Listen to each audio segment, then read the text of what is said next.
the Sicha for Parshas Tazria is in the third volume of Likutei Sichos, Chelik Gimel. The Rebbe says that the mitzvah of Milah is that it should be performed, the circumcision should be performed on the 8th day after birth. As it says in Parshas Tazria, Uveyem hashmini yimel b'sar losei. On the 8th day, you circumcise the flesh. If you do the circumcision after 8 days, so although you have fulfilled the mitzvah in general, and you make the bracha, but it would appear that it's missing this detail and this virtue of being on the 8th day. So Milah Bizmana, circumcision in its proper time, is lacking here.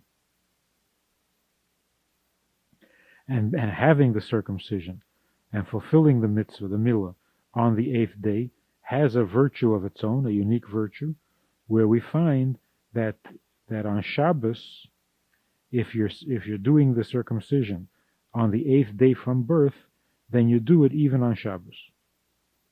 Whereas if the circumcision had been delayed because of illness, the child was ill, then when you do perform the circumcision, it can't be performed on Shabbos, you have to wait until the next day.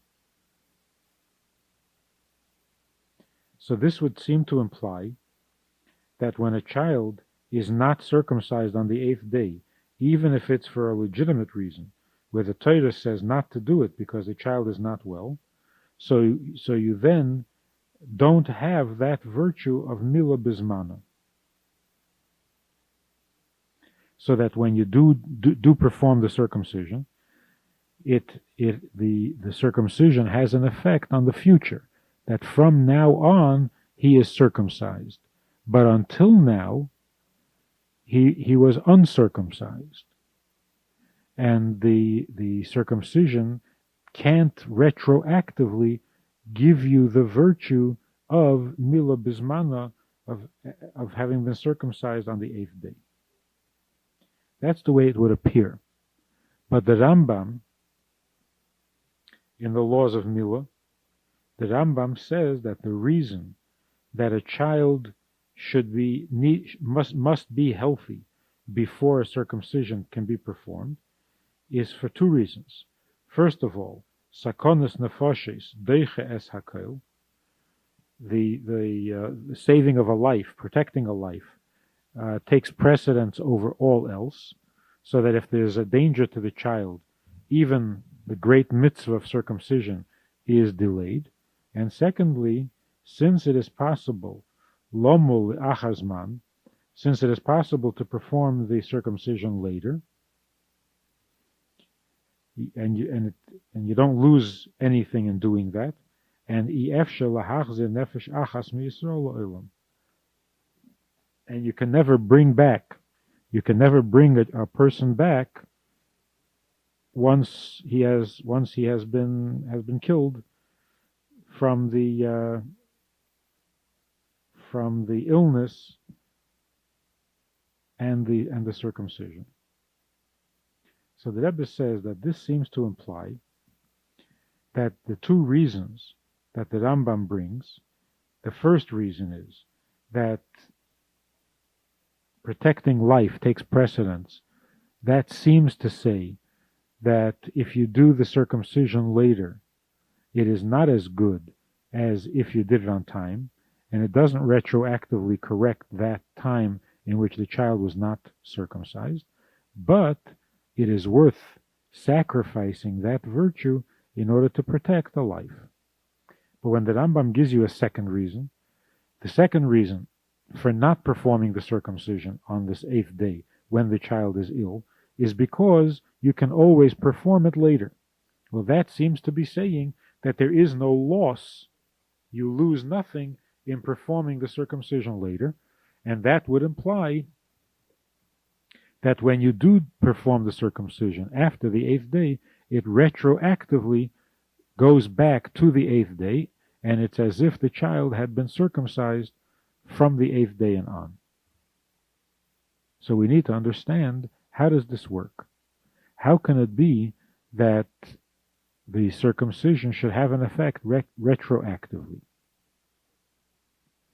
We know, for example, there are things in Torah that have a retroactive effect. But that's usually where the circumstances, the conditions that are necessary are all there. And it's just a matter of time before they can be put into place. So when they are put into place, they have a retroactive effect because they had existed all along. They were just waiting to be activated. So it was only the activation that was missing, not the essential ingredients. Or sometimes an act can be done on a condition that we have a certain reality now, and this reality is dependent on a condition that will be met in the future, so that when that condition is met, the reality already pre-existed, and the condition now activates that reality retroactively. But in the case of the milah, you have to introduce something that doesn't exist yet, and that happens after the 8th day. So how can this new event retroactively affect the days that preceded it? We also need to understand, why does the Rambam end with the words, you can't bring a soul back after it has died?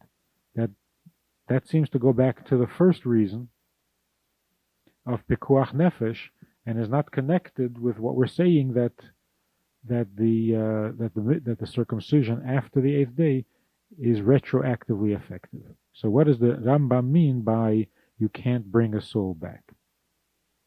It says in Likutei Torah that through the mitzvah of milah, we bring a condition of godliness, a level of godliness into the world, into the person, that human effort could never reach. It is such a high godliness that human effort could not reach there. So the godliness comes by itself. It is given from above. Only as long as the child is uncircumcised, that godliness can't connect to the person. So by removing the obstacle, by having the circumcision, you are permitting the godliness that comes from above to connect to the body and to the world. So it's merely the removal of an obstacle, it's not the creation of a new condition. And the same is true also concerning the soul. That part of the neshama that is brought into the body as a result of the circumcision is the part of the neshama that we cannot reach on our own. So the godliness of the neshama that comes as a result of milah is also a godliness that is given from above. It is the part of the neshama that we cannot control and that we cannot draw to ourselves. But it comes of itself, only it's blocked by the lack of circumcision. So when the child is circumcised, that part of the neshama then settles of its own into the body, because the obstacle has been removed. The obstruction, the unholiness of the uncircumcised child has been removed. And so the circumcision is merely revealing that which pre-existed. The same is true also with tshuva. When we say that tshuva me'ava, if you do tshuva out of love, it has a retroactive effect. And that's because tshuva also does not produce anything new. In fact, the word tshuva means to return to a previous godly condition. And that is because even while a person is sinning, that part of the neshama that the tshuva comes from was always loyal to God and never participated in the sin. Only during the sin, that part of the neshama was hidden, and through the tshuva, it is revealed. And so again, it has an effect retroactively because the neshama was there before. It simply needed to be revealed. So once the obstruction is removed, and that is the sinfulness, then the part of the neshama that has been waiting to express itself is now free to have that expression. So if the Jew does not perform the circumcision, even though that part of the neshama is already there, or if a Jew doesn't do tshuva, that part of the neshama, the innocence of the neshama, is still there. But the point of creation is that that which exists in the neshama should come out and be revealed in the body. So the circumcision is necessary, and the tshuva is necessary to bring out this reality, the pre-existent godliness, but to reveal it in the level or in the state of the body.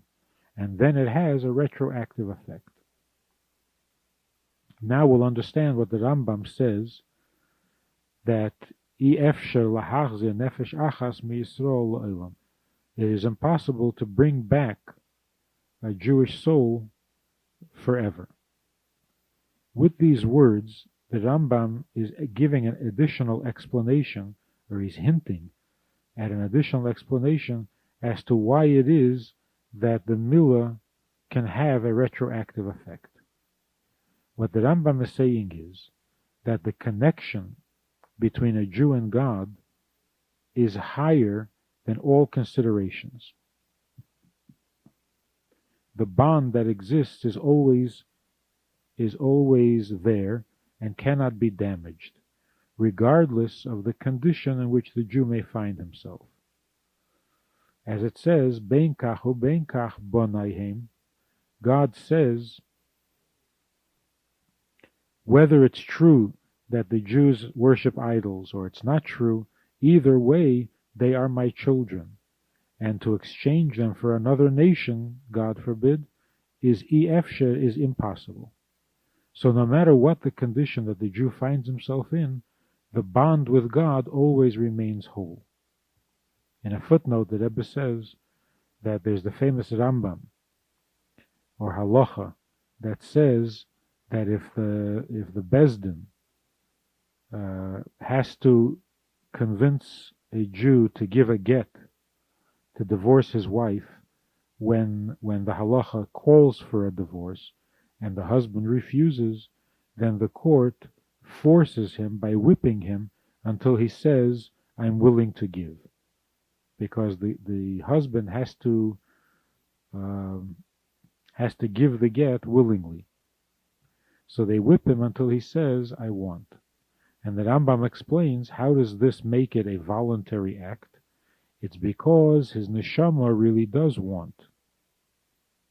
Because the neshama of a Jew wants to do whatever it is that halacha demands.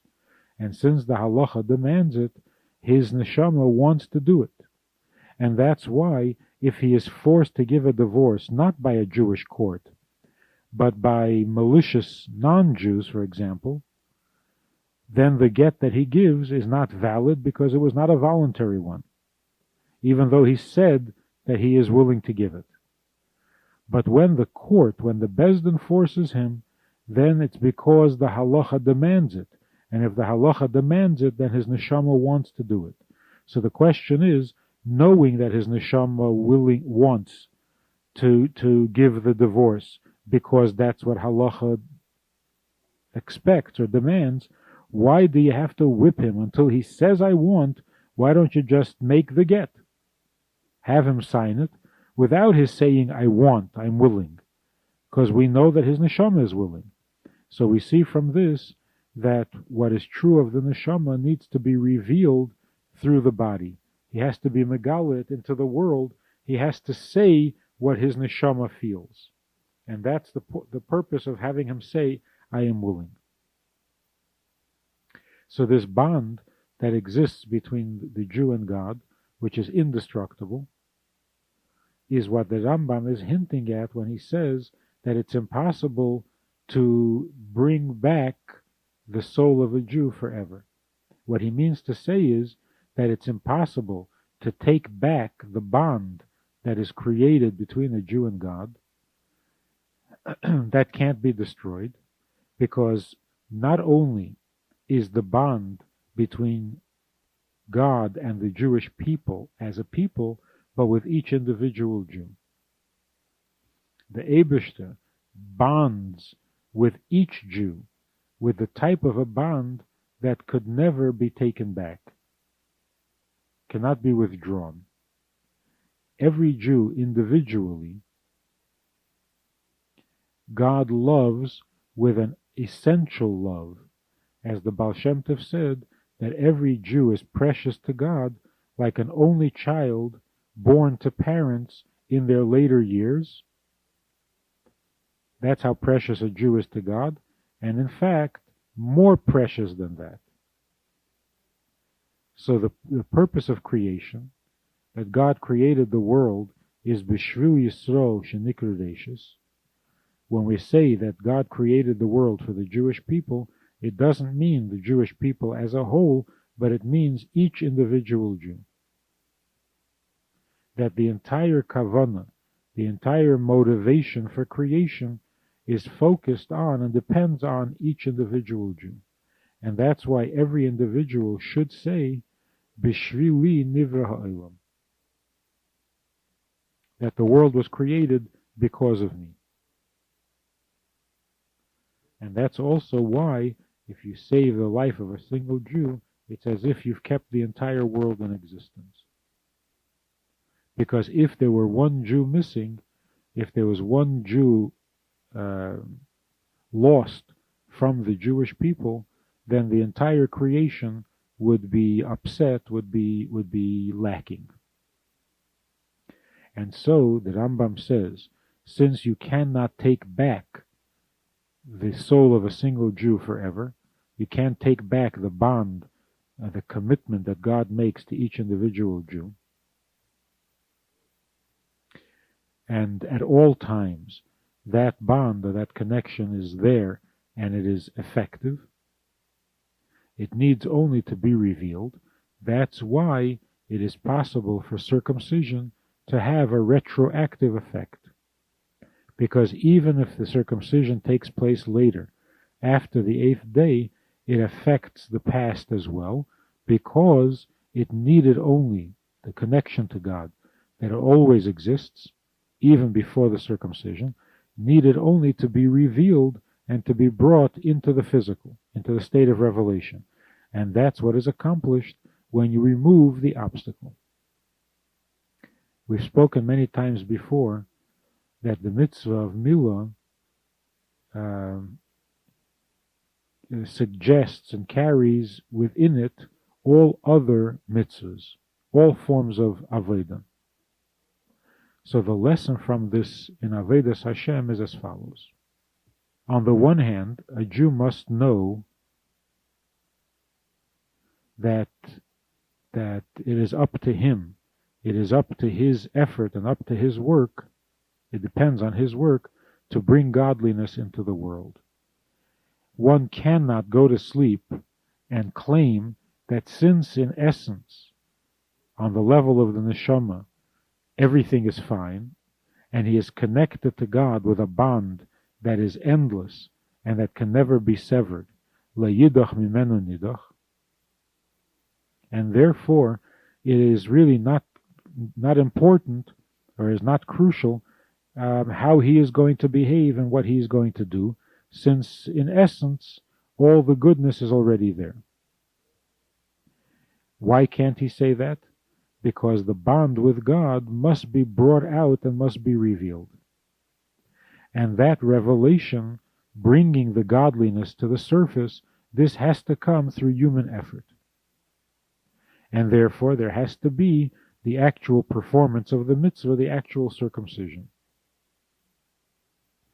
And that is to bring what is hidden into a state of revelation. Like the blood of the circumcision that is brought out into the surface. On the other hand, we also need to know, without a shadow of a doubt, that that which we do accomplish through our efforts Umaltem es orlos levavchem, this comes as a gift from above.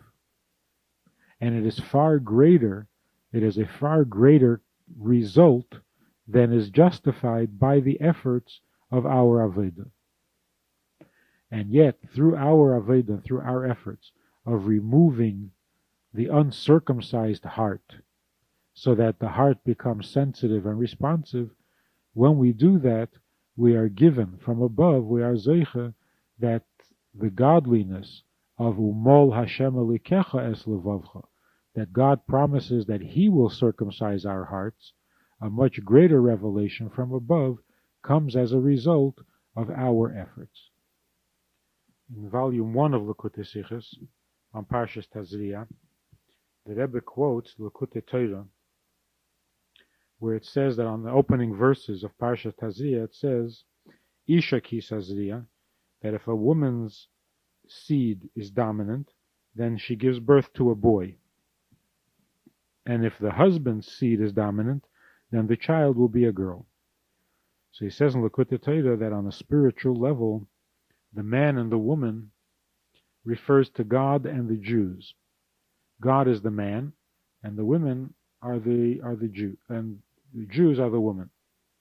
So if the inspiration, the initiative, comes from God, from the man, then the result will be a girl. And if the initiative comes from below, from the Jew reaching up to God, then the result will be a boy. So the Rebbe explains that the difference is that if the godliness comes from above, then it is a much greater godliness than we can stimulate from below. But that godliness produces a girl, which means a godliness that is given from above. Whereas when the inspiration, the initiative, comes from below, from the woman, from us, it's not as great a light, it's not as great a godliness, because we can't reach as high, but whatever godliness we do get, it is a boy, meaning to say godliness acquired through our own efforts. And this distinction, this difference between bringing down from above or raising up from below, this is also the difference between the 2 months, Nisan and Tishrei. That on the one hand, Nisan is a month in which God comes from above and is drawn down into the world, as in the miracles of Pesach.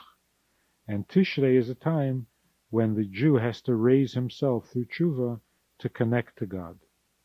And so the Gemara says that, the Medrash says, that when God chose His world, He established the beginning of the year in Tishrei. And when God chose the children of Yaakov, the Jewish people, He established a Rosh Hashanah for them in Nisan. So in the Sefer Akedah and in other Svarim, they bring an explanation as to why the 2 months are so different. In the conduct, God's conduct, when he relates to the world, there are 2 manners. There are two types. There's the natural conduct and there's the miraculous conduct. Tishrei is the Rosh Hashanah for natural behavior, for natural conduct. Because on the first day of Tishrei, man was created, and that was the conclusion of creation of nature. But Nisan is the Rosh Hashanah for the miraculous behavior, above nature, because in Nisan you had all the miracles that were completely beyond nature, the miracles of Yetzias Mitzrayim. To understand this more deeply, in Tishrei, the attribute of Gevura is dominant. Tshuva, rising from below upwards. And since the creation, in the creatures, the human beings, in their Avodah, as great as they may be, is in the end, in the final analysis, still finite and limited. Therefore, the month of Tishrei is a time of nature, where the conduct is within the laws of nature. since it depends on the human being's initiative. But Nisan is a time of chesed. Chesed means a drawing down from above, and what comes down is above, beyond, greater than the world, and therefore it becomes a miraculous. Chesed produces miraculous treatment, miraculous behavior, above nature. And that's also why in the month of Tishrei we ask for rain, and in the month of Nisan we ask for dew, because the difference between rain and dew is that the dew comes from above, independent of what's happening on earth, whereas rain is produced by the earth. The heat that rises from the earth produces rain. And that's also why rain can sometimes be withheld. You can be lacking rain, drought, but dew is never withheld. Since rain comes as a result of human effort, as a result of Earth's effort, it is possible that the human being fails in his effort, and therefore there's no rain. But the dew that comes from above, independent of our efforts, therefore it is never withheld. Concerning the coming of Mashiach, we find an argument in the Gemara between Rabbi Eliezer and Rabbi Yeshua, whether it'll happen in the month of Nisan or it'll happen in the month of Tishrei. So we need to understand, since the Yetzias Mitzrayim happened in Nisan, and the coming out of this Golus is similar to the Geula from Mitzrayim, why should this Geula come in Tishrei and not in Nisan? So we have to understand that the difference between the two opinions is whether the Geula comes as a result of tshuva or whether it comes as from an initiative from above. As we said before, that when the initiative comes from below, it is not as great a godliness, but on the other hand, it is absorbed and contained in a pnimius. And that's why there's the opinion that the Geula has to come in Tishrei. And that's because even though Tishrei is a time when it's dependent on the work, on the Aveda of a human being, but that has the advantage of being permanent, absorbed into creation. Yetzias Mitzrayim happened before the giving of the Torah, and all the Jews were at that time sunk into the 49 levels of Tumah, and therefore the Geula from Mitzrayim had to come from above. It couldn't be from below. It couldn't be from the people, and so it happened in Nisan. But the Geula with Mashiach comes after thousands of years of the Aveda of Jews, after Matan Torah, and through the mitzvahs we have made the world much clearer, much holier, so that the world is receptive, is a keli to godliness, which is what Matan Torah accomplished, that the highest godly things can come down into the world and be absorbed into the world. And so it is with the coming of Mashiach. Although Mashiach is much higher than the world, and the Gili is a much greater Gili, much greater revelation, but we are now capable of absorbing it inwardly, internally, and becoming merged with it. And that's why Rabbi Eliezer says that the Geula Ha'amitis v'Hashlema will come in Tishrei, it will come in a Pnimius. But Rabbi Yeshua says that you have, and the halacha is, as Rabbi Yeshua, that it will be in Nisan, because we can have a combination of both. It can be from above, initiated by God from above, the highest form of revelation, and at the same time absorbed in a Pnimius.